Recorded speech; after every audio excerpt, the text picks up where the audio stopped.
नमस्कार, आपका स्वागत है हमारे इस वीडियो में। दोस्तों, मैं हूं गणेश कुमार और फिर लेकर आ गया हूं आपके लिए एक नया वीडियो। आपसे अनुरोध है, बने रहिए हमारे साथ क्योंकि वीडियो बेहद ही खास है आपके लिए।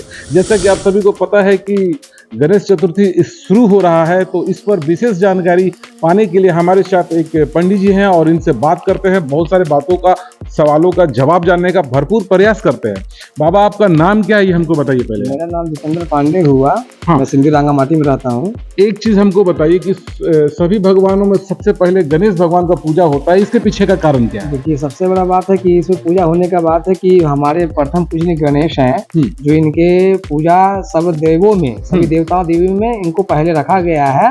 ये सभी देवता देवी के आशीर्वाद का दिया हुआ ये वरदान है। क्या हुआ, एक समय की बात है कि जब माता पार्वती स्नान गर्भगृह में स्नान कर रही थी, तो उस समय माता पार्वती की आज्ञा का पालन कर रहे थे गणेश भगवान। लेकिन वहां पर जब पालन कर रहे थे तो सारे देवता देवी जो आए मिलने के लिए कि भोलेनाथ का आदेश है, हमको मिलने के लिए आज्ञा दिए हैं कि माता पार्वती को बुलाया जा रहा है। उस समय सारे देवता परेशान हो गए और कि गणेश अंदर जाए नहीं दे रहे हैं। और गणेश का तो एक जिद था कि जब तक माता हमें आज्ञा नहीं देगी तब तक हम किसी को प्रवेश करने नहीं देंगे। तो वहां पर गणेश भगवान जब बोले तो सारे देवता से इनका युद्ध भी हुआ। लास्ट में जब हार के सारे देवता, तो बाबा भोलेनाथ शिव शंकर जो है फिर वो स्वयं चले गए। और जब वो गए तो उनके साथ युद्ध होने लगा। तो भगवान शिव जो है उदंड बालक को देखते हुए वह उन पर त्रिशूल का प्रहार कर दिया। त्रिशूल से उनकी जो धड़ जो है कट के गिर गई।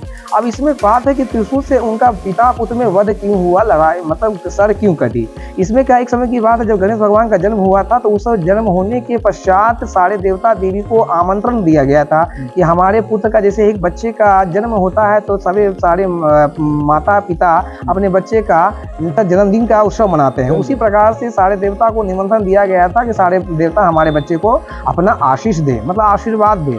तो उसी तरह सभी देवता देवी गए। मतलब शनि महाराज को भी इनके लिए निमंत्रण भेजा गया, लेकिन शनि महाराज ने नकार दिया, टाल दिया कि माता मैं नहीं आ सकता। क्यों नहीं आ सकते? माता पार्वती ने पूछी क्यों नहीं आ सकते शनि? शनि ने बोला कि माता मेरी दृष्टि जो है अगर आपके बालक पे पुत्र गणेश पे पड़ जाएगी तो हमारी दृष्टि जो है तो गणेश को परेशानी होगी। तो ये गणेश भगवान को परेशानी होगी, तो मैं नहीं चाहता कि पुत्र को, मेरे द्वारा आपके पुत्र को कोई परेशानी हो।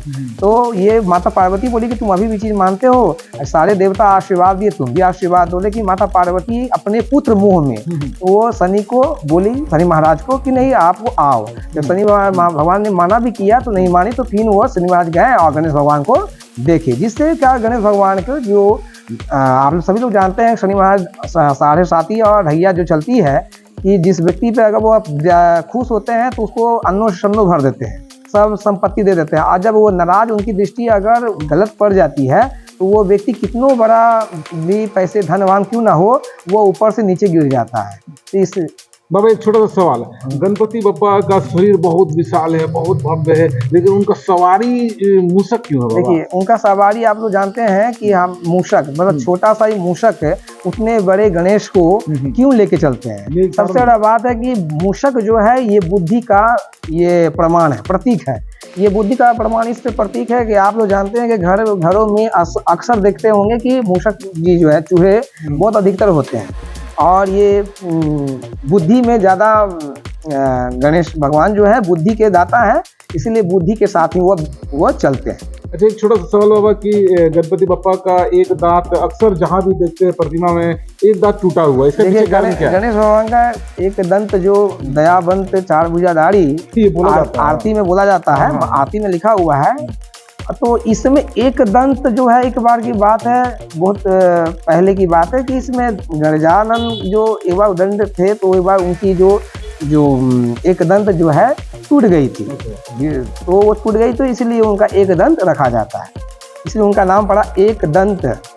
अच्छा बाबा, एक चीज और हमको बता दीजिए, घर में जब पूजा के लिए हम गणपति बप्पा का जो प्रतिमा लाए तो उनसे उस प्रतिमा में कुछ खास चीज देख के लाना होगा क्या? देखिए, हाँ, इसमें बहुत बड़ा आप सवाल प्रश्न किए हैं, बहुत अच्छी बात है। मैं बताना चाहूँगा अपने दर्शकों को कि गणेश जो है वास्तु शास्त्र के अनुसार घर गृह जो गृह जो प्रवेश करते हैं, गृह प्रवेश करवाते हैं, तो इनको सबसे पहले रखा जाता है। इनको रखने का मतलब ये उत्तर दिशा के ही देवता है, उत्तर मुख इनका है।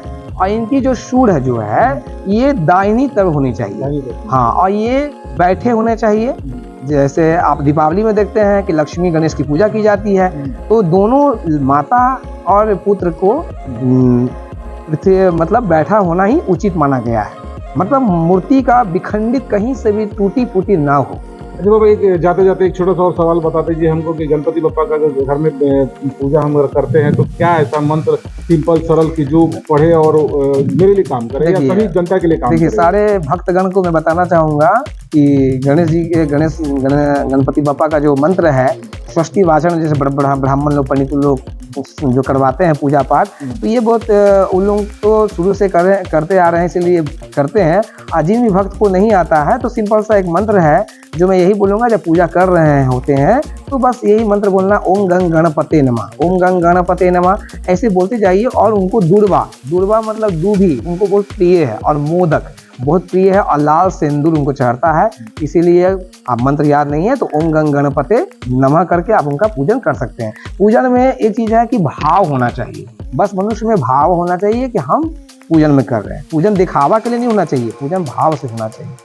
पंडित जी, जाते जाते एक छोटा सा और सवाल है कि गणपति बप्पा को लड्डू और मोदक बहुत ज्यादा चढ़ता है और बहुत ज्यादा प्रिय है, तो इसके पीछे कोई बड़ा कारण है क्या? देखिए, एक समय की बात है कि जब पुत्र गणेश का जन्म हुआ, जब वो बड़े हुए तो माता पार्वती के द्वारा ही मोदक, जैसे एक बच्चा को माता जन्म देती है, जो बच्चा खाते पीते हैं, तो देखिएगा कि कोई बच्चे को कोई व्यंजन में रुचि नहीं होती है, और किसी किसी रुचि नहीं होती, किसी किसी में होती है। जैसे उसी तरह से माता पार्वती शुरू से उनको मोदक देना प्रारंभ की, तो उनको मोदक पसंद आ गया, इसलिए उनको मोदक चढ़ता है। दोस्तों, ये थे हमारे साथ में पंडित जी जितेंद्र जी थे और बहुत सारे सवालों का जवाब दिए। इसके लिए आपका बहुत बहुत धन्यवाद। अगर आपके पास कोई सवाल हो जिसका जवाब आपको ना मिला हो तो प्लीज कमेंट सेक्शन में जाकर सवाल दें और मैं जवाब देने का भरपूर प्रयास करूंगा। और वीडियो देखने के लिए आपका बहुत बहुत धन्यवाद।